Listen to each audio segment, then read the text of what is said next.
नमस्कार, आप देख रहे हैं न्यूज रूम लाइव और मैं हूं आपके साथ आशा सरमाल। मेरे साथ है मेरे सहयोगी शीतल शर्मा और बड़ी खबर के साथ ही शुरुआत करेंगे क्योंकि सुबह की ही बड़ी अपडेट आपके सामने।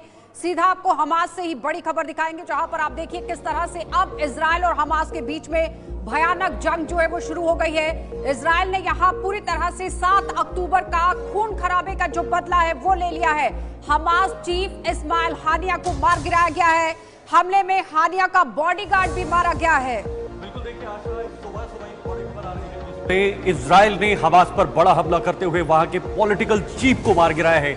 उसके साथ साथ एक और बॉडीगार्ड को भी जो इजराइल है उन्होंने मार गिराया। हालांकि अभी तक आधिकारिक तौर पर इजराइल की तरफ से ये पुष्टि नहीं हुई है, हमले की जिम्मेदारी नहीं ली गई है, लेकिन सीधा सीधा इजराइल पर ही यह आरोप है कि इजराइल ने, हमास की तरफ से आरोप है कि इजराइल ने ही ये हमला करवाया है और अब ये माना जा रहा है कि इजराइल ने ये बहुत बड़ा बदला हमास से लिया। चलिए बड़ी अपडेट आपके सामने जहां पर हमास का पॉलिटिकल चीफ इस्माइल हानिया ढेर हो गया है। ईरान में यहां पर इस्माइल हानिया को मार गिराया गया है और तेहरान हमले में ये इस्माइल हानिया मारा गया है। हमले में एक बॉडीगार्ड की मौत हो गई है। राष्ट्रपति की शपथ में ये इस्माइल आया था और तेहरान में घर पर ब्लास्ट हुआ है। ईरानी सेना की तरफ से ये बड़ी बात कही गई। अमेरिका ने हानिया की मौत पर यह रिएक्शन अभी तक नहीं दिया है।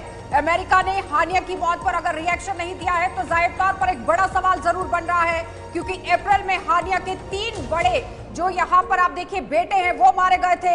हमास ने साफ तौर पर कहा था कि यहाँ आप देखिए हानिया की मौत का बदला लेंगे और हमास ने ये पूरा करके भी दिखाया है। इस्माइल हानिया 2017 से हमास का चीफ पॉलिटिकल लीडर बना था और हमास ने हानिया की मौत की फिलहाल पुष्टि कर दी है।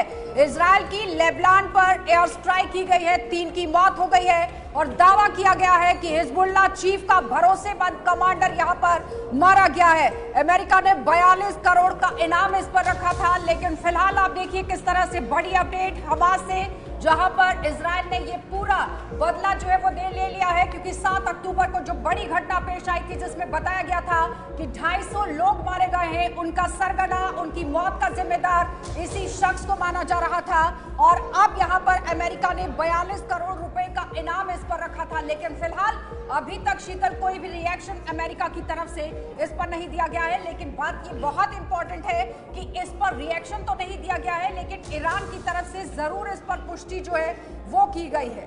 बिल्कुल, ईरान के अलावा किसी भी देश की तरफ से अभी तक कोई भी रिएक्शन इस पूरे मामले को लेकर निकल कर नहीं आए हैं। हालांकि ये कयास लगाए जा रहे हैं कि अमेरिका इस पर कोई ना कोई जिम्मेदारी लेगा या इजराइल इस पर आधिकारिक तौर पर जिम्मेदारी लेगा, लेकिन फिलहाल अभी सभी देश चुप नजर आ रहे हैं। अब खबरें ये फैल रही हैं कि अब यहां पर हमास जो है वो इजराइल को बदला लेने की बात भी कर रहा है। जो 7 अक्टूबर 2023 का वो दिन था जब दोनों देशों के बीच ये तनातनी शुरू हो गई थी, ये जंग जैसे हालात बने हुए थे।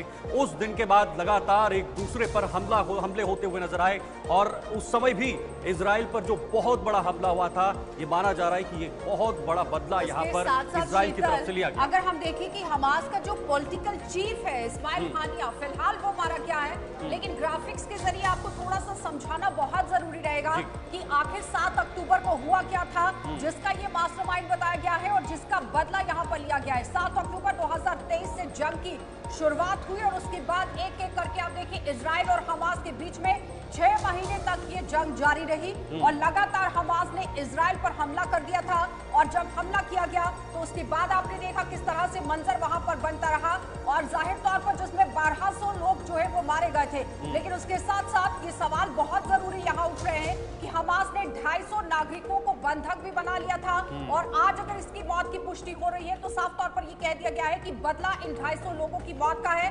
दावा ये भी है कि अभी तक 150 लोगों की जो बात कही जा रही थी क्योंकि इजरायली हमलों में अब तक 39,000 से भी ज्यादा लोग जो हैं वो मारे गए हैं। लेकिन उसके साथ साथ आप देखिए जिस तरह से इस्लामिक रेवोल्यूशनरी जो गार्ड कॉर्प्स है IRGC वो इसकी पुष्टि कर रहा है। वो कह रहे हैं कि बुधवार सुबह ये बताया गया था कि तेहरान में हानिया के घर रात 2 बजे, यानी कि अगर हम इंडिया के टाइम को देखें तो सुबह 4 बजे ये बड़ी स्ट्राइक होती है। शीतल, बिल्कुल, देखिए लगातार हमास और उसके सहयोगियों के 14,000 से ज्यादा लड़ाकों को मार गिराया था। यानी जैसे हम लगातार कह रहे हैं कि दोनों देशों के बीच कहीं ना कहीं हमले होते हुए नजर आए थे। दोनों देशों में कई सारे नागरिक भी मारे गए हैं, सैनिक भी मारे गए हैं, और यहां पर फिलहाल इजराइल की तरफ से ये बड़ी उपलब्धि मानी जा रही है हमास के ऊपर। हमास का जो पॉलिटिकल चीफ था, जो 2017 में पहली बार पॉलिटिकल चीफ के तौर पर वहां पर नियुक्त किया गया था, उसके बाद 2021 में दोबारा से पॉलिटिकल चीफ वहां पर बनाया गया, और जो षड्यंत्र जो पूरा इजराइल के खिलाफ रचा गया था, उस षड्यंत्र के पीछे का मास्टरमाइंड भी इसे बताया जा रहा था, और ये अब कहीं ना कहीं इजराइल ने इसे मार गिराया है। हालांकि मैं बार बार कह रहा हूं आशा कि अभी तक कोई आधिकारिक पुष्टि इस पर नहीं हुई। विदेश मामलों के जानकार हैं जो फोन लाइन से हमारे साथ जुड़ चुके हैं। आपसे जानना चाहेंगे करोड़ी जी कि जिस तरह से एक बड़ी घटना 7 अक्टूबर को देखी गई जिसमें 250 लोगों की मौत का जिम्मेदार इसे बताया गया, फिलहाल दावा किया गया है कि ये जीत है, क्योंकि अगर 250 लोगों की मौत के पीछे ये मास्टरमाइंड था तो जाहिर तौर पर ये एक बड़ा बदला जरूर लिया गया है। किस तरह से इसे देख रहे हैं? देखिए, ऐसा लगता है कि युद्ध का मैदान अब गाजा से बाहर की विस्तार ले रहा है, और इस्माइल हानिया के मर्डर के पहले कल ही हिजबुल्लाह के जो एक कमांडर थे, टॉप कमांडर फौज सुकर का बेरूत में मारा गया था इजरायली हमले में।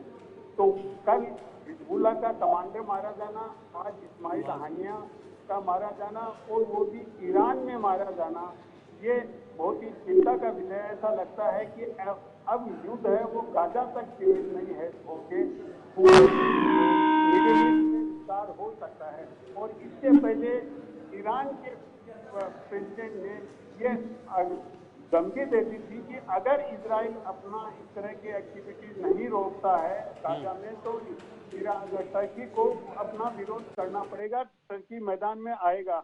तो टर्की एक तरफ धमकियां दे रहा है और नेटो का सदस्य है टर्की, ये एक अलग बात है।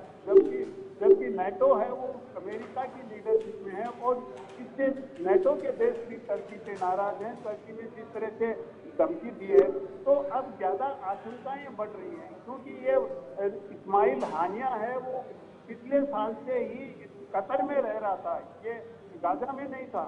और करोड़ी जी, ये माना जा सकता है कि दोनों देशों के बीच की जो तनातनी है वो अब आखिरी दौर में है, आखिरी पड़ाव में है? या निश्चित रूप से यही नहीं, देखिए यमन है, लेबनान है, यहाँ तो प्रैक्टिकली विस्तार हो ही चुका है। और अगर मिडिल ईस्ट के दूसरे कंट्री में विस्तार होता है, ईरान किसी रूप में इन्वॉल्व होता है, टर्की इन्वॉल्व होता है, तो हालात और बिगड़ेंगे, और जिससे केवल ये एक क्षेत्रीय नहीं होके पूरी दुनिया पे इसका प्रभाव पड़ेगा।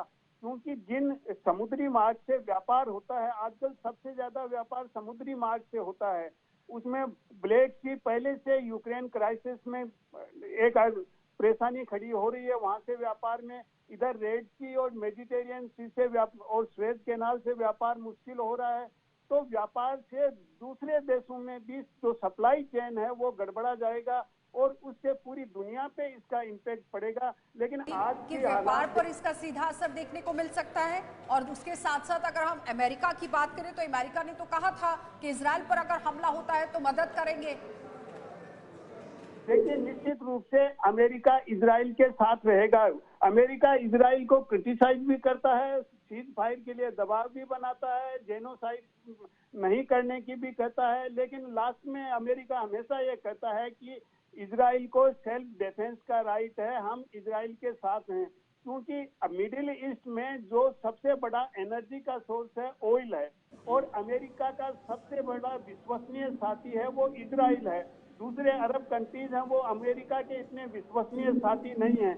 इसलिए अमेरिका का राष्ट्र हित इसमें है कि इजराइल पे अगर ज्यादा दबाव आता है तो अमेरिका इजराइल के साथ खड़े हो। दूसरा वहाँ की करोड़ी जी बनाए रखेंगे आपको अपने साथ, लेकिन फिलहाल बता देते हैं कि आखिर ये हमास है कौन और किस तरह से इसने पूरी यहाँ पर साजिश जो है वो रची थी। तो यहाँ पर कौन है हिजबुल्लाह संगठन? हिजबुल्लाह शब्द का अर्थ पार्टी ऑफ गॉड है, और पार्टी ऑफ गॉड के बाद आप देखिए इस पार्टी ने किस तरह से काम किया। ये संगठन खुद को यहाँ शिया इस्लामिक पॉलिटिकल के तौर पर देखता है और मिलिट्री और सोशल ऑर्गेनाइजेशन अपने आप को बताता है। और साथ ही बताते चले कि हिजबुल्लाह लेबनान का यह ताकतवर ग्रुप है, और इस ग्रुप ने जिस तरह से काम किया है जिसका बदला आज यहाँ पर लिया गया। लेकिन फिलहाल देखिए अमेरिका और कई देशों ने इसे आतंकी संगठन घोषित किया हुआ है, जिसमें अमेरिका का कोई रिएक्शन आज सामने नहीं आया है। लेकिन फिलहाल उनका ये कहना था कि अगर इजराइल पर हमला होता है तो मदद की जाएगी। 1980 की शुरुआत में लेबनान पर यहाँ इजराइल के कब्जे के दौरान ही पूरी बातें रखी गई, इसे ईरान की मदद से यहाँ पर बनाया गया था। लेकिन फिलहाल आप देखिए एक बड़ी अपडेट के तौर पर ही अब पूरे देश के अंदर तो क्या पूरी दुनिया में इसे देखा जा रहा है। 1960 से 70 के दशक में लेबनान में यह इस्लाम की जो वापसी है उसी के दौरान इसने धीमे धीमे जड़ें जमीनी शुरू यहाँ पर कर दी थी। लेकिन उसके साथ साथ आप देखिए जिस तरह से बड़ा पड़ाव तैयार करने की कोशिश, पार करने की कोशिश, लेकिन ऐसे में यहाँ पर आप देखिए किस तरह से हालात अब बनते चले गए। बिल्कुल आशा, देखिए जबकि ईरान के सपोर्ट वाला हिजबुल्लाह शिया लेबनानी पार्टी है, ये हिजबुल्लाह संगठन कौन है इसको लेकर कुछ महत्वपूर्ण बिंदु आपको बता रहे हैं। लेकिन इजराइल के मुद्दे पर दोनों संगठन एकजुट रहते हैं। इजराइल के मामले में अगर देखा जाए 2020 और 2023 के बीच दोनों गुटों ने इजराइल के साथ में जो है वो कहीं ना कहीं यूएई और बहरीन के बीच समझौते का विरोध भी किया था। तो ये हिजबुल्लाह संगठन कौन है इसको लेकर ये महत्वपूर्ण जानकारी हमने आप तक पहुंचाई कुछ मेन बिंदुओं के जरिए। और फिलहाल अभी जो सबसे बड़ी अपडेट दुनिया में इस वक्त निकल कर आ रही है वो ये है कि हमास का जो पॉलिटिकल चीफ था, जो पॉलिटिकल लीडर बनाया गया था, जो इजराइल के खिलाफ षड्यंत्र रचने में मास्टरमाइंड कहा जाता था और बहुत सारे षड्यंत्र रचे भी थे, वो कहीं ना कहीं मार गिराया गया है। अभी तक पुष्टि नहीं हुई है कि आखिर किस देश ने हमला किया है आधिकारिक तौर पर, लेकिन जो पिछले कई दिनों से तनातनी है वो साफ बता रहा है। राम श्रीवास्तव ने ज्वाइन कर लिया है। राम जी, आपसे जानना चाहेंगे, जिस तरह से एक बड़ी इसे यहाँ पर जीत ही कहा जा सकता है, लेकिन ईरान में खोमनोई के घर में इमरजेंसी बैठक शुरू कर दी गई थी। उस बैठक के अंदर क्या कुछ चल रहा है? क्योंकि कहा यह जा रहा है कि परिस्थितियां जिस तरह से हैं, काफी तरीके से बैठक के अंदर से बड़ी बातें निकलकर सामने आ सकती हैं। वहाँ राष्ट्रपति जो है अपनी शपथ लेने वाले थे, उस समारोह में भाग लेने के लिए ये हानिया वहाँ पहुंचा था। और यहाँ जो कूटनीतिक क्षेत्रों में जो समाचार मिल रहे हैं, इनपुट मिल रहे हैं, उससे ये पता लगता है कि पाकिस्तान की जो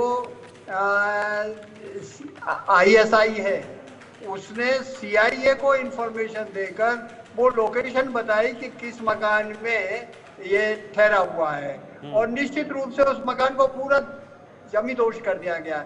इसे CIA और मोसाद का जॉइंट ऑपरेशन माना जाएगा। हालांकि फिलहाल अमेरिका ने इसकी पुष्टि नहीं की है, लेकिन ईरान में जहाँ की इतनी सख्ती है और इस्लाम का गढ़ है, आतंकवादियों का संरक्षण है, वहाँ उनकी तेल अवीव से अगर किसी तरह से कोई आक्रमण ऐसा गुपचुप किया जाता है मोसाद द्वारा कि पूरा का पूरा मकान तेहरान बढ़वा दिया जाता है, तो ये अपने आप तक बहुत बड़ी राजनीतिक घटना है। इससे ये पता लगता है कि केवल इजराइल का इसमें सहयोग नहीं है, निश्चित रूप से अमेरिका और दूसरे देशों का भी इसमें उनको गुप्त रूप से सहयोग मिला है। न केवल इतना, इस समय बड़ी तेजी के साथ यूके ने और अमेरिका ने मिलकर आक्रमण किया है हुतीज के अड्डों पर, क्योंकि हुती एक बहुत बड़ा सिरदर्द बन गया था। उसने सुएज कैनाल का पूरा रास्ता ब्लॉक कर रखा है। बिल्कुल डॉक्टर राम श्रीवास्तव जी, मैं आपसे जरूर एक बात जानना चाहूंगा। जिस तरह से अमेरिका ने पिछले आपको एक और बड़ी खबर, जहां पर इस्माइल हानिया के खात्मे के बाद हड़कंप मच गया है और राष्ट्रीय सुरक्षा परिषद की बैठक यहां पर ईरान के सुप्रीम लीडर ले रहे हैं और हमास ने हानिया की मौत का बदला लेने की बात कह दी है। अब इजराइल और हमास के बीच में भयानक जंग हुई है और जंग के बाद आप देखिए किस तरह का मंजर जो है वो बन गया है। इस्माइल हानिया के खात्मे के बाद ये बड़ा हड़कंप, और उसके साथ साथ देखिए जिस तरह से फिलिस्तीनी राष्ट्रपति ने मौत का जिम्मेदार ठहराया है, जिसमें हमास के विरोधी संगठन फतह के नेता और फिलिस्तीन के राष्ट्रपति महमूद अब्बास ने भी हानिया की मौत पर विरोध जता दिया और उन्होंने इजराइल को हानिया की मौत का जिम्मेदार ठहरा दिया है।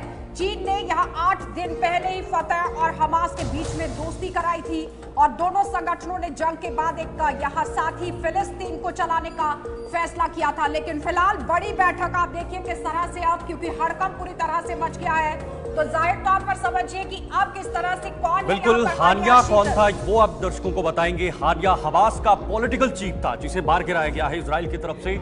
वो कौन था? वो 2017 से हमास का चीफ पॉलिटिकल लीडर बना हुआ था। हमास में निर्णय लेने वाली सर्वोच्च इकाई शूरा परिषद के उसमें भी वो शामिल था। तो कुल मिलाकर 2021 में उसे दोबारा 4 साल के लिए उसको फिर से इस पद के लिए चुना गया था। 2017 के बाद 2021 में संगठन में उसे चुनौती देने वाला और कोई भी नहीं था, इसलिए निर्विरोध इस पद के लिए उन्हें वापस 2021 में चुना गया था। तो निर्विरोध चुना गया था क्योंकि उनके सामने चुनौती नहीं थी, एक पावरफुल लीडर उन्हें माना जाता था उस संगठन में, और तभी उन्हें निर्विरोध दोबारा से वहां पर इस पद के लिए चुना था। हानिया ने 1987 में हमास ज्वाइन किया था, 1987 में। उसके बाद वो हमास में ज्वाइन थे। दोहा में रहता था हमास चीफ हानिया, जहां पर यह हमला कर फिलहाल उसे मार गिराया है। आशा, चलिए तो फिलहाल अब हमारे साथ एक बार फिर से डॉक्टर राव श्रीवास्तव जुड़ गए हैं, उन्हीं से जानना चाहेंगे। डॉक्टर, मैं आपसे जानना चाहूंगी, जिस तरह से फिलिस्तीनी राष्ट्रपति ने इजराइल को हानिया की मौत का जिम्मेदार ठहरा दिया और उसके बाद पहले आपने देखा कि दोस्ती भी कराई गई और उसके बाद इस तरह से मंजर अगर बन जाता है तो कहते हैं कौन कहां पर किसका दोस्त है किसका दुश्मन है। युद्ध के इस माहौल में ये पता लगाना मुश्किल है। जहां तक टर्की का सवाल है, वो अपने आप कुछ राजनीतिक लाभ लेने के लिए इस तरह के गिदड़ बफकी दे रहा है कि हम जो है इजराइल पर आक्रमण कर देंगे, मिलिट्री को यूज करेंगे। इनका एक ही मकसद है, किसी भी तरह से अरब के सब देश मिलकर इजराइल के विरुद्ध हो जाए, जैसा कि 1967 में हुआ था। पर ऐसा लगता नहीं है। क्यों नहीं होगा? क्योंकि इस समय जो अरब के दूसरे मुल्क हैं वो सभी जानते हैं, यूएई, कतार, और इन सबको ये मालूम है कि युद्ध जो है अंततः एक विनाश का ही कारण होता है। इन देशों ने इतनी प्रगति कर ली है कि वो किसी कीमत पर भी अब युद्ध को नहीं चाहेंगे। बिल्कुल डॉक्टर राम श्रीवास्तव जी, मैं एक बात आपसे जानना चाहूंगा, जब भी दुनिया में कोई दो देशों के बीच या कहीं भी बड़ी कोई जंग या हलचल देखने को मिलती है, उसमें अमेरिका का एक बहुत बड़ा रोल होता है उसको सुलझाने में या उलझाने में। यहां पर बात की जाए, कुछ वर्ष पहले ओसामा बिन लादेन को अमेरिका ने मार गिराया था अंदर घुसकर। यहां पर भी इसी तरह का जो घटना है वो देखने को मिली है। तो क्या लगता है कितना बड़ा रोल हो सकता है अमेरिका का? अमेरिका का अकेले का रोल नहीं है इसमें, मोसाद की ज्यादा भूमिका है। और अमेरिका ने उनको इनपुट दिए होंगे इंटेलिजेंस के, और अमेरिका के इनपुट ईरान के बारे में और हमास के लीडर के बारे में अगर कहीं से मिल सकते हैं तो पाकिस्तान की आईएसआई से मिल सकते हैं। इसका मतलब ये पाकिस्तान की आईएसआई जो है वो किसी भी तरीके से पैसों के लालच में आकर इस तरह की खुफिया जानकारी भेज रही है, क्योंकि इसके पहले भी जो ओसामा बिन लादेन मरा था उसमें भी खुफिया सूत्र जो है पाकिस्तान से निकले थे। अन्यथा ये संभव ही नहीं था कि पाकिस्तान में अपना ईरान की सिक्योरिटी पर भी सवाल उठ रहे हैं, बंधकों की सिक्योरिटी पर भी सवाल उठ रहे हैं। बहुत बहुत धन्यवाद राम जुड़ने के लिए। फिलहाल आपने देखा कि विदेश मामलों के ही जानकार डॉक्टर राम हमारे साथ जुड़े हुए थे। बड़ी खबर एक और, वायनाड के अंदर लैंडस्लाइड हुई है और उसके बाद आप देखिए मंजर वहां पर किस तरह का है। लैंडस्लाइड से अब तक 151 लोगों की मौत हो चुकी है, उससे ज्यादा लोग अभी तक मारे गए हैं। 1000 से भी ज्यादा लोगों को रेस्क्यू किया गया है और साथ ही साथ 3000 से ज्यादा लोगों को रिहैब सेंटर भेजा गया है। शीतल, बिल्कुल, देखिए जान पर खेलकर रेस्क्यू में वहां पर सेना और एनडीआरएफ लगी है। लगातार सर्च ऑपरेशन किया जा रहा है। वायनाड में लैंडस्लाइड से अब तक लगभग 151 लोगों की मौत हुई है, यानी 150 से ज्यादा यह आंकड़ा निकलकर सामने आ रहा है। और 1000 से ज्यादा लोगों का रेस्क्यू कर लिया है और हजारों की संख्या में लोग अभी भी इस बाढ़ से प्रभावित हैं, इस बाढ़ की चपेट में हैं और उनका रेस्क्यू ऑपरेशन वहां पर किया जा रहा है।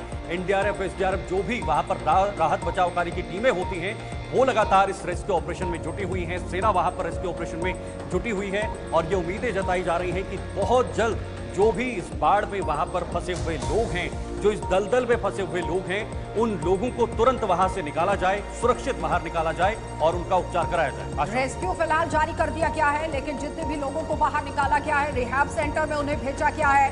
केरल के वायनाड में तेज बारिश का कहर देखने को मिला है। कुछ तस्वीरें आपके सामने, जहां पर लगातार बाढ़ की चपेट में जो लोग आ गए हैं उनकी मौत का आंकड़ा बढ़ गया है और अब यहां पर आप देखिए अस्पताल के अंदर भी इन लोगों को इलाज के लिए भेजा गया है। उसके साथ साथ पीड़ितों के लिए यहां पर आप देखिए किस तरह से लगातार काम करने की कोशिश की जा जा रही है, राहत सामग्रियां उन तक पहुंचाने की कोशिश।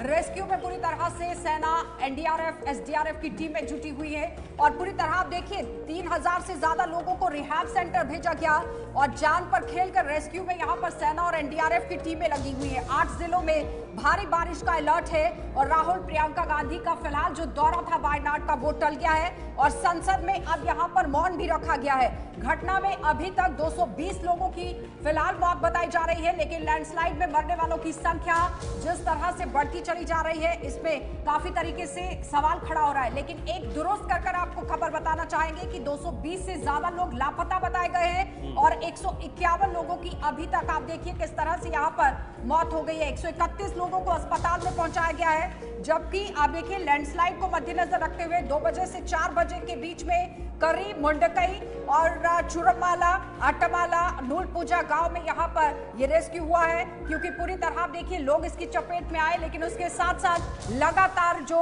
वायनाड के अंदर हमला तो नहीं कहा जा सकता है, लेकिन जिस तरह से लैंडस्लाइड की घटना जो है वो पेश आई है। बिल्कुल देखिए आशा, ये तस्वीरें जो ये बयां कर रही हैं, ये कितनी भयावह मंजर वहां पर हो सकता है जब वहां पर लैंडस्लाइड जैसी स्थिति बनी है, बाढ़ जैसी स्थिति बनी है और अलग अलग तस्वीरें आपके टीवी स्क्रीन पर हैं। लगातार वहां पर हमले हो रहे हैं। जानिए घटना से जुड़ा बड़ा अपडेट इस वक्त आपको बताएंगे। वायनाड में तेज बारिश के बाद लैंडस्लाइड हुआ है। वायनाड में जो केरल में पड़ता है, लैंडस्लाइड में मरने वालों की संख्या लगभग 150 से पार हो चुके हैं। 151 ये संख्या है। 131 लोग अस्पताल में भर्ती किए गए हैं, जो वहां से निकाले गए हैं, रेस्क्यू जिनका किया गया है। 220 लोगों के लापता होने की रिपोर्ट भी सामने आई है, यानी 220 वो आंकड़ा है जो अभी लापता है।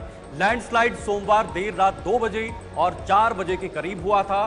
मुंडकई, चूरमाला, अट्टामाला और नूलपूजा गांव में ये लैंडस्लाइड हुई थी। इसमें घर, पुल, सड़कें और गाड़ियां पूरी तरह से बह गई थी। 4 गांवों पे सबसे ज्यादा असर और सबसे ज्यादा प्रभाव देखने को मिला था, जहां के लोग इस बाढ़ में आए हैं, इसकी चपेट में आए हैं और रेस्क्यू ऑपरेशन अभी भी जारी है। आशा, फिलहाल आप देखिए आर्मी, एयरफोर्स के लोग वहां पर पहुंचे हैं, पुलिस और डॉग स्क्वाड की टीमें मौके पर मौजूद है। टीम पूरी तरह से रेस्क्यू में जुट गई है, क्योंकि घटना के अंदर क्या कुछ चल रहा है और पूरा अपडेट क्या है वो आपके सामने रख रहे हैं। देर रात 1000 लोगों का रेस्क्यू किया गया है। वायनाड के अंदर ज्यादातर लोग इसकी चपेट में आए हैं। 3000 लोगों को रिहैब सेंटर में भेजा गया है, लेकिन सवाल यहां पर यह उठ रहा है कि जिस तरह से संसद के अंदर भी मौन है, इस पर भी राजनीति कहीं ना कहीं गर्मा गई है। कल जेपी नड्डा की तरफ से यह कह दिया गया कि ये दुख सिर्फ वायनाड की जनता का नहीं है, पूरे देश का है। वायनाड समेत 5 जिलों में आज भी भारी बारिश का अलर्ट है। केरल के 5 जिलों में ये भारी बारिश का अलर्ट है, क्योंकि मौसम विभाग ने बुधवार यानी कि आज वायनाड समेत 5 जिलों में, जिसमें कि मलप्पुरम है, कोझिकोड है, वायनाड, कन्नूर है,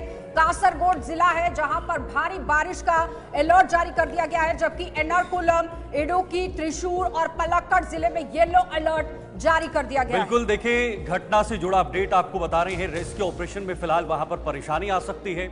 मुंडकई गांव लैंडस्लाइड की वजह से सबसे ज्यादा प्रभावित हुआ है। इस गांव पे सबसे ज्यादा प्रभाव पड़ा है। चूरलमाला को मुंडकई से जोड़ने वाला पुल भी बह गया है, यानी जो 2 गांवों को जोड़ता है वो पुल पूरी तरह से ढह गया है। मुंडकई गांव में सबसे ज्यादा नुकसान हुआ है। यहां 250 लोग इस बाढ़ की चपेट में आ चुके हैं, वहां पर फंसे हुए हैं। चूरलमाला गांव से 2 विदेशी नागरिकों को बचाया गया है, यानी 2 विदेशी वहां पर पहुंचे हुए थे, जिनको फिलहाल सुरक्षित बचाया गया है। कंट्रोल रूम बनाया गया है। हेल्पलाइन नंबर भी जारी कर दिए गए हैं इस हादसे को लेकर। हेल्पलाइन नंबर आपके टीवी स्क्रीन पर हैं और इन नंबर्स पर आप किसी भी इमरजेंसी में इन नंबर्स पर कॉल कर सकते हैं, क्योंकि एक बहुत बड़ी त्रासदी है, ये एक बहुत बड़ा नेचुरल डिजास्टर है, एक बहुत बड़ी प्राकृतिक आपदा है और इसको केदारनाथ के बाद ये बहुत बड़ा हादसा माना जा रहा है केरल के वायनाड में, जहां पर अभी कई सारे लोगों ने अपनी जान गंवाई है और कई सारे ऐसे लोग हैं जो जिंदगी और मौत के बीच जूझ रहे हैं, इस दलदल के अंदर फंसे हुए हैं, जो चाहते हैं कि जल्द से जल्द बाहर निकाला जाए। फिलहाल रेस्क्यू ऑपरेशन जारी है। सरकार इस पर पूरी निगरानी बनाई हुई है। केंद्र सरकार हो, राज्य सरकार हो या तमाम बाकी जो विपक्षी दल हैं, वो भी अपने अपने स्तर पर लगातार वायनाड पे नजर बनाए हुए हैं और खास तौर पर राहुल गांधी, जिन्होंने वायनाड से चुनाव भी लड़े थे, वहां से चुनाव जीते थे और हालांकि उनके पास वहां पर अभी संसदीय क्षेत्र नहीं है, रायबरेली से भी वो सांसद बने थे, लेकिन विपक्ष भी इस पर नजर बनाए हुआ है और संसद में भी इस मुद्दे को जोर शोर से उठाया गया है। चलिए, तो जिस तरह से सरकार की तरफ से बड़ी राहत दी गई है कि घायलों को 50,000 रुपए दिए जाएंगे, राहुल गांधी ने सरकार से हर संभव मदद पहुंचाने की अपील कर दी है और इसके साथ साथ आप देखिए जिस तरह से रेस्क्यू किया जा रहा है, उसके बाद बड़ा अभियान भी तेज कर दिया गया है। रिहाब सेंटर में लोगों को शिफ्ट कर दिया गया है। अगली खबर की ओर बढ़ जाएंगे और इस वक्त की बड़ी अपडेट आप देखेंगे, जिस तरह से लगातार दिल्ली के अंदर भी एक बड़ा हादसा होता है और उसके साथ साथ जिस तरह बेसमेंट में जो कार्रवाई को अंजाम दिया गया था उस पर अभी तक एफआईआर दर्ज कितनों पर हुई है, कार्रवाई किस तरह से हुई है, ये बड़ा सवाल है। बड़ी अपडेट आपके सामने, जहां पर कोचिंग हादसे के बाद दिल्ली सरकार का बड़ा ऐलान देखने को मिला है और कोचिंग सेंटर्स को लेकर नया कानून यहां पर सरकार बनाएगी। इस पर अब मंथन चल रहा है। कोचिंग इंस्टीट्यूट को रेगुलेट करने के लिए कानून बनेगा और कानून यहां पर दिल्ली सरकार लेकर आएगी और छात्रों से भी सुझाव यहां पर मांगे जाएंगे। फिलहाल कोचिंग हादसे के बाद दिल्ली सरकार का बड़ा ऐलान। बिल्कुल, देखिए, जब हादसे होते हैं और उसके बाद ही सबक लिया जाता है और यहां पर दिल्ली सरकार ने एक बहुत बड़ा सबक लेते हुए इस पर बहुत बड़ा कदम उठाया है। कोचिंग इंस्टीट्यूट को रेगुलेट करने के लिए नया कानून बनाया है। कानून दिल्ली सरकार की तरफ से सामने आएगा और कहीं ना कहीं घटना के बाद अब यूपी, एमपी समेत कई राज्यों में एक्शन देखने को मिल रहा है। मामले को लेकर विपक्ष सरकार पर हमलावर नजर आ रहा है। सदन में भी इस मामले को जोर शोर से उठाया गया है और फिलहाल दिल्ली सरकार ने यहां पर एक कानून जो है वो बनाया है और अब सबक लेते हुए दिल्ली में नहीं बल्कि उत्तर प्रदेश और एमपी में भी कहीं ना कहीं सरकार ने बड़ा कदम उठाया है। लेकिन फिलहाल शीतल, जिस तरह कोचिंग वाले अब यहाँ पर फरार पहले बताए जा रहे थे, उसके बाद यहाँ बच्चों की तरफ से ये कहा गया कि हमारे तो पीजी भी बेसमेंट में है और रहने के लिए यहाँ पर जगह चाहिए, लेकिन किस तरह से कार्यवाही।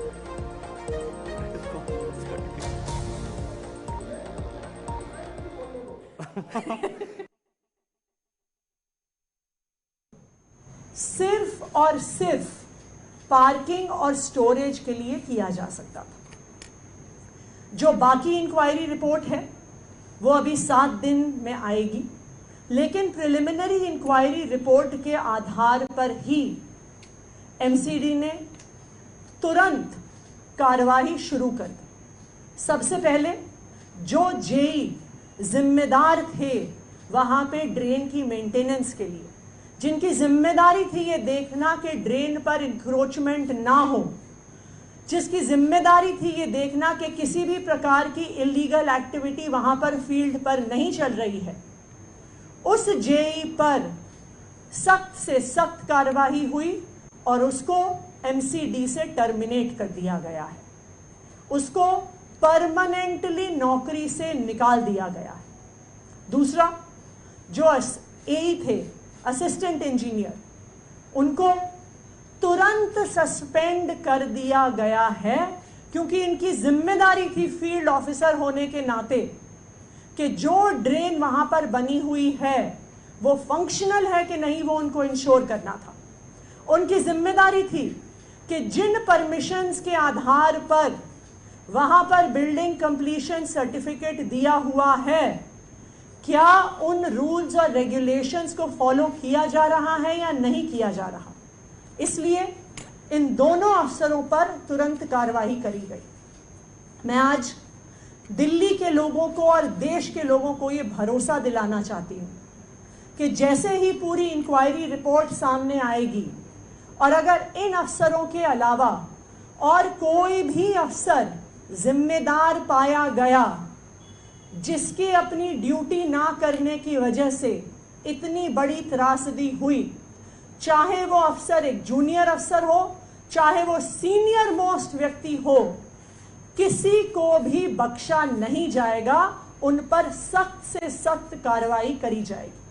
जो मैजिस्ट्रियल इंक्वायरी रिपोर्ट है ये 6 दिन के अंदर आएगी और उसके आधार पर जिन जिन की भी गलती पाई जाएगी उन पर सख्त से सख्त कार्रवाई होगी। ना सिर्फ जेई और एई को सस्पेंड किया गया, जैसे ही पता चला कि ड्रेन की इंक्रोचमेंट की वजह से वाटर लॉगिंग हुई है, मेयर शैली ओबरॉय जी ने आदेश दिए, एक बुलडोजर को तुरंत राजेंद्र नगर भेजा गया। जहां जहां पर भी कोचिंग सेंटर्स ने ड्रेन पर इंक्रोचमेंट किया है उस इंक्रोचमेंट को हटाया गया कि ड्रेन प्रॉपरली फंक्शनल हो जाए। ना सिर्फ इतना, दिल्ली में जहां पर भी कोचिंग सेंटर्स बेसमेंट में क्लासेस चला रहे हैं, कोचिंग सेंटर्स इलीगली बेसमेंट में लाइब्रेरी चला रहे हैं, उन पर भी पिछले 3 दिन में सख्त कार्रवाई हो रही है।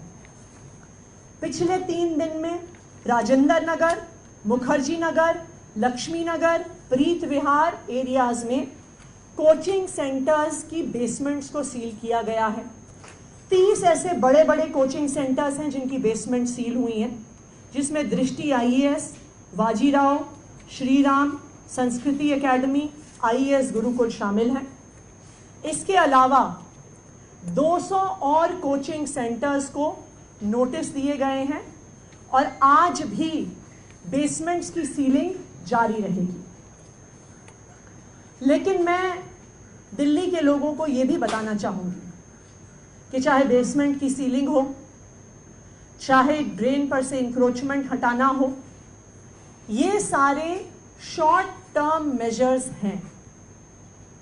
क्योंकि अगर आप देखिए देश के अलग अलग हिस्सों में, चाहे वो दिल्ली हो, चाहे बॉम्बे हो, चाहे बैंगलोर हो, चाहे कोटा हो, देश भर से इन कोचिंग हब्स में स्टूडेंट्स कोचिंग के लिए आते हैं।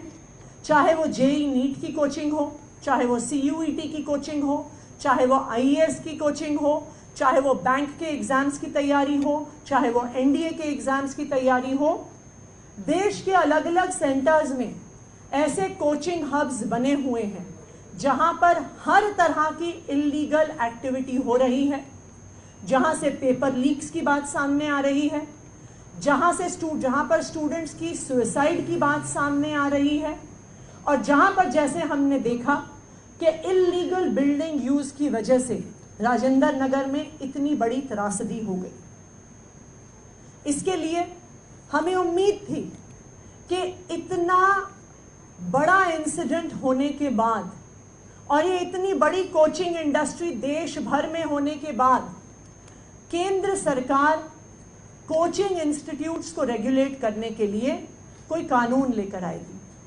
लेकिन हमें इस बात का दुख है कि केंद्र सरकार ऐसी देशव्यापी इंडस्ट्री को रेगुलेट करने के लिए, एक ऐसी इंडस्ट्री जहां पर पेपर लीक, जहां पर इलीगैलिटी, जहां पर स्टूडेंट सुसाइड, हर प्रकार की समस्याएं सामने आई हैं, इस इंडस्ट्री को रेगुलेट करने के लिए और इतनी इलीगैलिटी सामने आने के बाद भी केंद्र सरकार ने किसी भी प्रकार की रेगुलेशन को इंट्रोड्यूस नहीं कि ऐसे ही हमारी ये जो सीलिंग ड्राइव है आने वाले समय में कुछ दिनों में चलती रहेगी, और अगर जो भी ऑफिसर जिम्मेदार होगा या लापरवाह होगा उस पर भी जो सख्त से सख्त कार्रवाई ऐसे ही चलती रहेगी, क्योंकि अब किसी भी प्रकार की लापरवाही बिल्कुल भी बर्दाश्त नहीं होगी।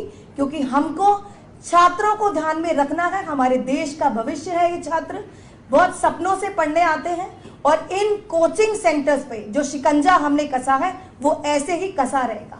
और जैसे आपको बताया गया कि एक लिस्ट है कि कौन कौन से कोचिंग सेंटर्स सील हुए हैं। सबसे पहले दृष्टि IAS, वाजीराम, इन सब की बेसमेंट सील हुई है।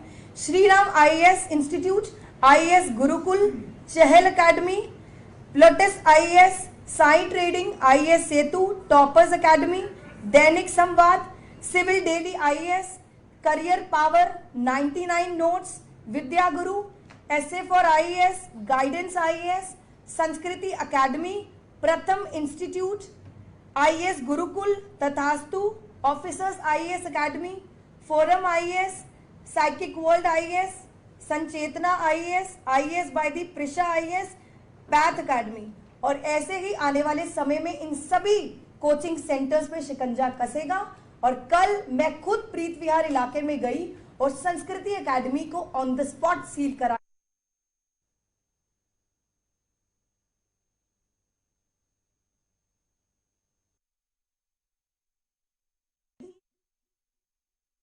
दिया गया है जिस पर कानून लाने की बात कही गई है।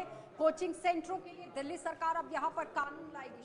बिल्कुल, देखिए एक बड़ा कानून लाएगी, और क्योंकि ये बहुत बड़ा सबक है किसी भी सरकार के लिए, किसी भी प्रदेश के लिए। इतनी बड़ी घटना, जो लोग IAS बनने के सपने को लेकर दिल्ली पहुंचे थे, राजधानी में पहुंचे थे, और वहां पर इतना बड़ा हादसा हुआ। लेकिन फिलहाल जिस तरह से, जिस बॉडी लैंग्वेज के साथ प्रदेश सरकार यहां पर अपनी प्रेस कॉन्फ्रेंस में बातें रख रही है, सीधे सीधे प्रदेश सरकार का कहना है कि हर जगह हमने कार्रवाई की है, हर जगह पहुंचकर हम कार्रवाई कर रहे हैं, कई सारे सेंटर्स को सील कर दिया गया है, लेकिन काम का ठीकरा आशा सीधे सीधे सरकार पर फोड़ा जा रहा है। बताते चले कि ईमेल के जरिए आप अपनी बात को रख सकते हैं, छात्रों की तरफ से भी सुझाव यहाँ पर दिए जा सकते हैं। रुकेंगे एक छोटे से ब्रेक के लिए, जल्द वापस लौटेंगे, आप बने रहिए हमारे साथ।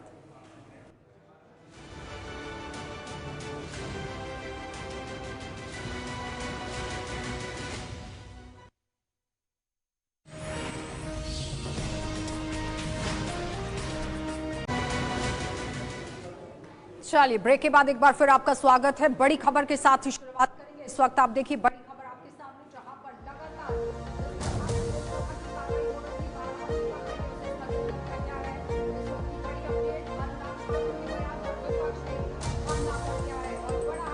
देखिए किस तरह से लोकसभा के उठा दिए हैं। बिल्कुल अनुराग ठाकुर के बयान पर विपक्ष ने हंगामा उठाया है। फिलहाल लोकसभा की कार्यवाही को 12 बजे तक स्थगित कर दिया गया है और अनुराग ठाकुर के जो बयान दिया था उस पर विपक्ष ने अब नया मुद्दा उठाकर संसद में सरकार को घेरने का काम किया है। किरण रिजिजू ने भी इस पर बात की है, उन्होंने भी सवाल उठाए हैं और भारी हंगामे के साथ फिलहाल इस सदन की कार्यवाही को स्थगित कर दिया गया है 12 बजे तक। और 12 बजे जब सदन की कार्यवाही शुरू होती है, क्या उस वक्त भी विपक्ष इसी रणनीति के साथ सामने आएगा और इसी तरह से विपक्ष को या फिर जो सरकार को घेरने की कोशिश करेगा, ये देखने वाली बात होगी। आशा लोकसभा की कार्यवाही को फिलहाल 12 बजे तक के लिए स्थगित कर दिया गया है, क्योंकि पूर्व केंद्रीय मंत्री अनुराग ठाकुर की वजह से आप देखिए किस तरह से हंगामा यहाँ पर देखा गया, क्योंकि कल जिस तरह से उन्होंने भाषण दिया और अपने बड़े बयान जारी किए, उसके बाद प्रधानमंत्री नरेंद्र मोदी ने तो तारीफ की, लेकिन कांग्रेस ने मोर्चा खोल दिया है। कांग्रेस नेता ने यहाँ पर पलटवार कर दिया। पलटवार ये तक कह दिया है कि एक नेता ने खड़े होकर यहाँ पर कमाल कर कटाक्ष कर दिया, यानी कि कमल पर कटाक्ष कर दिया है, लेकिन कमल का नाम तो राजीव भी है। और ऐसे में जोरदार हंगामा हुआ। अब ठाकुर के बयान पर सदन करने वाला नहीं है। आप नियोजित तरीके से सदन में गतिरोध करना चाहते हैं। आपने सारे विषय उठाए, जिन मुद्दों का आपने उठाया, उन मुद्दों ने उनको उठाया। अगर कोई मानो नहीं, आपके पास कोई मुद्दा नहीं है, आप नियोजित तरीके से सदन को गतिरोध करना चाहते हैं। संसदीय कार्य मंत्री जी, नहीं चलेगा। विपक्ष का रवैया आज के इस सदन में जो कर रहे हैं, मैं उसको खंडन करना चाहता हूं। कांग्रेस पार्टी, श्री राहुल गांधी और पूरा कांग्रेस पार्टी सुबह शाम रात जाति जाति जाति करते रहते हैं और यहाँ जाति पूछने पर सवाल खड़ा करता है। कांग्रेस पार्टी ने आज ऐसा काम किया है देश को कमजोर करने के लिए। मैं सर अध्यक्ष महोदय आपके माध्यम से इस सदन को बताना चाहता हूं, कांग्रेस पार्टी ने सबसे पहले देश को तोड़ने के लिए हमारे देश के सेना के खिलाफ बयानबाजी किया है और सेना का मनोबल कमजोर करने के लिए कांग्रेस पार्टी ने कदम उठाया है। हमारे लोकतंत्र को कमजोर करने के लिए, हमारे डेमोक्रेसी को खत्म करने के लिए उन्होंने काम किया है सर।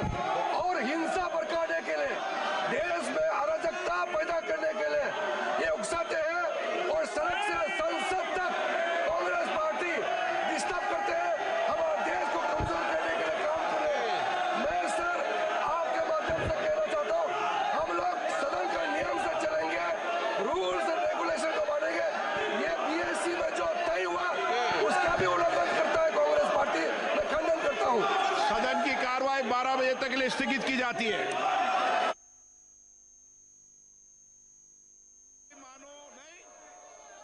है इस तरह से बड़ा बयान किरण रिजिजू की तरफ से। जाति वाले बयान पर विपक्ष ने हंगामा कर दिया है। किरण रिजिजू की तरफ से बड़ा बयान जारी कर दिया गया, जिसमें लोकसभा की कार्यवाही को फिलहाल 12 बजे तक के लिए स्थगित कर दिया गया है। शीतल, जिस तरह से जाति जनगणना को लेकर बात हो रही थी, अब आप देखिए लगातार उसी पर बहस जो है वो छिड़ गई है। राहुल गांधी कह रहे हैं कि जितनी गाली देनी है दे दीजिए, लेकिन जाति जनगणना को वो यहाँ से लेकर जाएंगे कि सामाजिक असमानता को दूर करने के लिए जो भारत के कई हिस्सों में जाति आधारित भेदभाव अभी भी प्रचलित है, जाति जनगणना वंचित समूहों की पहचान करने और उन्हें यहाँ नीति निर्माण की मुख्यधारा में लाने के लिए मदद कर सकता है। बिल्कुल, देखिए कई सारे इस तरह के बयान निकलकर सामने आए थे और कल जब सदन की कार्यवाही चल रही थी उसी समय केंद्रीय मंत्री अनुराग ठाकुर ने जातीय जनगणना को लेकर एक बहुत बड़ा बयान दिया था। उन्होंने कहा था कि जिसको अपनी अपनी जाति का पता नहीं, वो क्या जाति जनगणना कराएंगे। उसके बाद लगातार विपक्ष जो है वो अनुराग ठाकुर के इस बयान को लेकर हंगामा करते हुए नजर आया और माफी पर जब आज कार्यवाही शुरू हुई तो आज कार्यवाही के बाद भी माफी जो है वो यहां पर मांगते हुए 12 बजे तक के लिए लोकसभा की कार्यवाही को स्थगित कर दिया गया है। सीधा आपको लिए चले आम आदमी पार्टी के सांसद संजय सिंह के पास क्या कुछ कह रहे हैं वो आपको दिखाते हैं।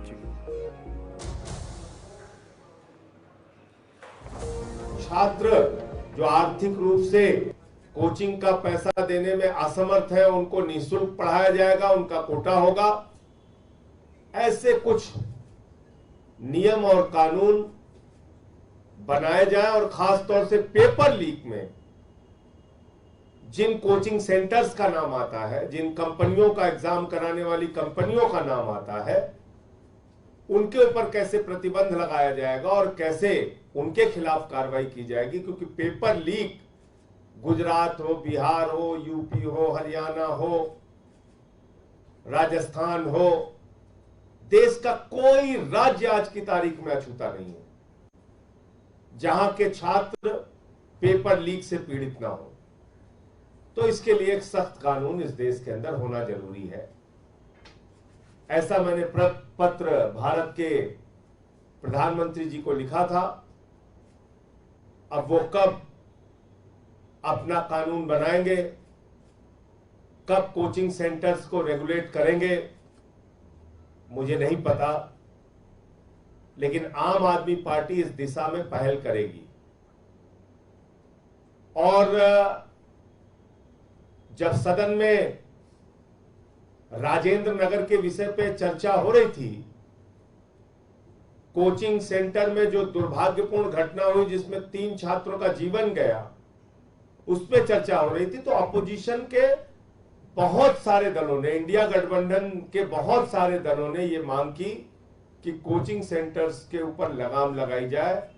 और खुद हमारे सभापति जी खुद स्वयं चिंतित थे कि ये कोचिंग सेंटर्स की जो मनमानी, जो इनका रवैया है, इस पे रोक लगनी चाहिए। उस पे वो भी उनकी भी चिंता सामने आई। तो इंडिया गठबंधन के दलों से भी इस संबंध में बात होगी और केंद्र सरकार से भी इस संबंध में बात होगी। हम लोग लगातार दबाव बनाएंगे इसको लेकर कि कोचिंग सेंटर्स को रेगुलेट किया जाए, नंबर 1। दूसरी बात, दिल्ली सरकार ने आज इस दिशा में पहल की है और दिल्ली सरकार कोचिंग सेंटर्स को रेगुलेट करने का, कोचिंग सेंटर्स को कानून के दायरे में लाने का, कोचिंग सेंटर्स को कुछ नियम निश्चित रूप से उस प्रक्रिया का पालन करना होगा, ऐसा कानून लाने जा रही है। उसके लिए एक कमेटी भी बनाई गई है और इसकी शुरुआत आज से दिल्ली सरकार कर रही है। तो ये मैं समझता हूं कि दिल्ली में आकर अपने भविष्य का फैसला करने वाले और अपने उज्जवल भविष्य का सपना देखने वाले छात्रों के लिए और उनके परिवारों के लिए एक सुखद समाचार है कि हम लोग इस दिशा में, दिल्ली सरकार आगे बढ़ चुकी है। कल जो जानकारी मिली कि दिल्ली के एलजी महोदय अपने घर पर उन्होंने मीटिंग बुलाई थी। अब भाजपाई कहते हैं आम आदमी पार्टी सरकार इसलिए दोषी है, उसलिए दोषी है, उसलिए दोषी है। उनका एलजी क्या कर रहा है, उनके कहने पे वो कैसी साजिश कर रहा है, इसके बारे में भी आपको सोचना चाहिए। टुकड़े टुकड़े में बात होती थी, लेकिन आज दिल्ली ही नहीं, पूरे देश के अंदर जिस तरह का बेरोजगारी का आलम है, हर गार्जियन, हर परिवार अपने बच्चों को चाहता है कि इस कंपटीशन के दौर में अच्छे से अच्छे पढ़ाई के बाद कोचिंग मिले, जिससे वो नौकरी हासिल कर सके। लेकिन पूरे देश में बेरोजगारी का मार झेल रहे नौजवानों के साथ साथ उनके गार्जियंस दोहरी मार झेल रहे। पहला, उनको अपने बच्चों को कोचिंग कराने के लिए जो संस्थानों में भेजना पड़ता है, वहां जिस तरह से मनमाना फीस है, रहने के लिए जिस तरह का मनमाना सिस्टम है, सारे नियमों को ताक पे रख करके जिस तरह से पूरा कोचिंग उद्योग फैल रहा है, जिसका कोई माई बाप नहीं। और दूसरी तरफ जब वो परीक्षा दे रहे हैं, 2 साल 3 साल 4 साल तैयारी करके परीक्षा देते हैं, पेपर लीक। दूसरी परीक्षा दी, पेपर लीक। यूपी की परीक्षा दी, पेपर लीक। राजस्थान की परीक्षा दी, पेपर लीक। हरियाणा की परीक्षा दी, पेपर लीक। हर गार्जियन इस तनाव और इस टेंशन में देश के अंदर जी रहा। ऐसे में इसका समाधान क्या हो, इसको लेकर के पार्लियामेंट के अंदर भी ये बात उठी थी। आम आदमी पार्टी की तरफ से हमारे राज्यसभा सांसद संजय सिंह जी ने प्रधानमंत्री जी को भी इस पर लिखा कि आज वक्त की जरूरत है, इसका समाधान है कि पूरे देश में कोचिंग संस्थानों की फीस को, उनके संचालन को, उनके निर्माण को नियमित करने के लिए कानून बनाया जाए। और साथ ही साथ जो ये पेपर लीक का सिलसिला देश भर में चल रहा है, उसको भी रेगुलेट करने के लिए जो पहले से कानून बने हुए हैं, उनमें संशोधन करके एक अस्थायी और मजबूत सिस्टम को देश में खड़ा किया जाए। आम आदमी पार्टी चाहती है कि देश के माननीय प्रधानमंत्री जी, देश के शिक्षा मंत्री जी, जो देश की आवाज है, देश की जनभावना है, छात्रों की जो पीड़ा है, छात्रों के गार्जियंस की जो पीड़ा है, लोग खेत बेच बेच करके अपने बच्चों को कोचिंग कराते हैं, कर्जा ले ले करके लोग अपने बच्चों को कोचिंग करा रहे हैं, इस उम्मीद में कि शायद कल वो सिलेक्ट हो जाएगा तो हमारे परिवार का, हमारे खानदान का नाम और काम आगे बढ़ेगा। लेकिन जिस तरह से मनमाना साम्राज्य है, इसे कंट्रोल करना आज वक्त की जरूरत है। और पार्टी की तरफ से हम निवेदन करना चाहते हैं कि प्रधानमंत्री जी पहल करें, संसद के अंदर एक ज्वाइंट कमेटी बनाई जाए सभी पार्टियों के सांसदों की, और वो कमेटी सभी छात्रों से, कोचिंग संस्थान के मालिकों से, जो गार्जियंस है उनका क्या दर्द है, गार्जियंस अभिभावकों को रख करके एक ज्वाइंट कमेटी बने और वो इस देश के अंदर जो एक नई चुनौती इस बेरोजगारी के दौर में उभर करके आई है, इसका समाधान करें। ये हम आम आदमी पार्टी की तरफ से प्रधानमंत्री जी से मांग कर रहे हैं। और साथ ही साथ आज दिल्ली सरकार ने ऐलान किया है कि दिल्ली के अंदर कोचिंग संस्थानों को रेगुलेट करने की पहल दिल्ली सरकार शुरू करने जा रही है। इसके लिए कमेटी बना करके अलग अलग सेगमेंट के साथ बातचीत करके इसको तैयार करके हम लोग विधानसभा के अंदर इसको लेकर के आएंगे, जिससे कि इसका अस्थायी समाधान हो सके।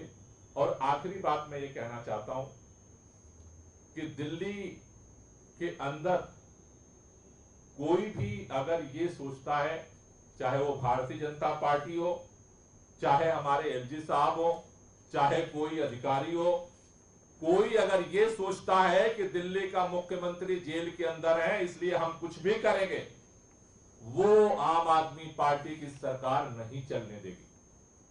हम जनता के साथ हैं, छात्रों के साथ हैं, लोगों के साथ खड़े हैं। जितनी मजबूती के साथ पहले खड़े थे उतनी मजबूती के साथ आज भी खड़े हैं। हमें सड़क पर लड़ना पड़ेगा तो सड़क पर लड़ेंगे देश दिल्ली के लोगों के लिए। सरकार की तरफ से लड़ना पड़ेगा, सरकार की तरफ से लड़ेंगे। जो जो अधिकार हमारे पास है हम सारे अधिकारों का उपयोग करेंगे, लेकिन दिल्ली के लोगों को किसी भी कीमत पर परेशान नहीं होने देंगे। दिल्ली के लोग लावारिस नहीं है। भारतीय जनता पार्टी जिस तरह से सोच रही है कि हमने सुप्रीम कोर्ट के फैसले को पलट दिया, दिल्ली सरकार के सारे अधिकार को हमने छीन लिया, इसलिए दिल्ली सरकार चुप बैठेगी, दिल्ली के मंत्री चुप बैठेंगे, दिल्ली के विधायक चुप बैठेंगे। हम जनता के साथ थे, हैं और रहेंगे। और जितनी चलिए, तो फिलहाल आम आदमी पार्टी के दिग्गज नेता संजय सिंह को आप सुन रहे थे, गोपाल राय को आप सुन रहे थे, लेकिन उसके साथ ही बड़ी खबर छत्तीसगढ़ से, जहां पर नवनियुक्त राज्यपाल को लेकर किस तरह से बड़ी खबर, क्योंकि अपने पदभार को उन्होंने संभाल लिया है। हाईकोर्ट को मद्देनजर रखते हुए भी काम किया गया। मुख्य न्यायाधीश रमेश सिंह की अगुवाई में ये पूरा काम हुआ। सीएम समेत कैबिनेट मंत्री भी यहां पर मौजूद रहे हैं, क्योंकि नए जो राज्यपाल हैं वो छत्तीसगढ़ के अंदर पहुंच गए हैं। शपथ ग्रहण समारोह वहां पर शुरू हो गया है। न्यायाधीश ने यहां पर शपथ दिलाई। राज्यों के जो राज्यपाल थे वो बदले गए थे, और यहां पर फिलहाल छत्तीसगढ़ से जो बड़ी जानकारी आ रही है उस पे ये अब जो पदभार है वो संभाल लिया है। शपथ ग्रहण यहाँ पे हो गया है और इसमें सीएम भी शामिल है। रायपुर से ये सीधी तस्वीरें आपको दिखा रहे हैं, जहां पर इस वक्त शपथ ग्रहण ये समारोह हो रहा है, ये कार्यक्रम चल रहा है, जिसमें नए राज्यपाल वहां पर पहुंचे हुए हैं। उन्होंने अपने पदभार को संभाला है। खुद छत्तीसगढ़ के मुख्यमंत्री भी इसमें शामिल हैं। उसके साथ ही तस्वीरें आपके सामने, जहां पर हाईकोर्ट के मुख्य न्यायाधीश ने शपथ दिलाई है। छत्तीसगढ़ के नवनियुक्त राज्यपाल ने शपथ ग्रहण समारोह में भाग लिया है और अपने पदभार को यहां पर आप देखिए किस तरह से संभाल लिया है। विष्णुदेव साय मुख्यमंत्री छत्तीसगढ़ भी वहां पर मौजूद हैं, और लगातार आला अधिकारी और साथ ही आप देखिए सीनियर्स जो हैं वो वहां पर पहुंचे हुए हैं। हाईकोर्ट के मुख्य न्यायाधीश ने यहां पर शपथ दिलाई है। अब छत्तीसगढ़ के अंदर किस तरह से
संवैधानिक प्रक्रिया के साथ अब नए राज्यपाल ने यहां पर जो है शपथ ग्रहण कर ली है। मुख्य न्यायाधीश ने ये शपथ दिलाई है, जिसमें मुख्यमंत्री साहू भी मौजूद हैं। और अब एक नई दिशा यहां पर तैयार होगी छत्तीसगढ़ के अंदर, क्योंकि कानूनी प्रक्रियाओं के तहत राज्यपाल का योगदान भी एक राज्य के अंदर बहुत महत्वपूर्ण होता है, और उसी योगदान को अब आगे भी इसी तरह से ये सरकार से मिलकर जो है छत्तीसगढ़ की प्रगति के लिए निभाएंगे। और आगे विकास जो है वो तय किया जाएगा, क्योंकि मुख्यमंत्री भी पहुंचे हुए थे और उनके साथ ही अब आप देखिए अपने पदभार को ग्रहण कर लिया है। फिलहाल न्यूज रूम लाइव में इतना ही। देश और दुनिया की खबरों के लिए आप बने रहिए JK 24/7 न्यूज के साथ।